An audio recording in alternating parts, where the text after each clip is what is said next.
Hollywood cinema అయినా ఇండియాలోనూ రఫ్ఫాడిస్తూ ఉంటాయి James Cameron సినిమాలు. ఈయన చేసిన టైటానిక్, అవతార్ మన సినిమాల కంటే ఎక్కువగా వసూలు చేశాయి. అంతెందుకు, 2 ఏళ్ల కింద అవతార్ 2 కూడా ఇండియాలో దాదాపు 500 కోట్లకు పైగా గ్రాస్ వసూలు చేసింది. జేమ్స్ కామెరన్ కూడా తన సినిమాల నేపథ్యాన్ని ఇండియన్ మెథాలజీ నుంచే తీసుకుంటున్నారు. మరీ ముఖ్యంగా పంచభూతాలే అవతార్ కథకు స్ఫూర్తి అన్న విషయం అర్థమవుతోంది. ఎందుకంటే మొదటి భాగాన్ని నేల మీద ప్లాన్ చేశారు జేమ్స్. అవతార్ 2 అంతా నీళ్లల్లో ఉంటుంది. అందుకే title Avatar way of water అని పెట్టారు జేమ్స్ కామెరన్.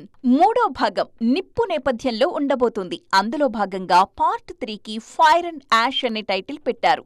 ఒమైటియా, మెట్కైనా అనే 2 కొత్త తెగల్ని పరిచయం చేయబోతున్నట్టు గతంలో కూడా అనౌన్స్ చేశారు. పాండోరాలోనే ఇదొక విభిన్నమైన ప్రదేశం అంటూ క్లారిటీ ఇచ్చారు.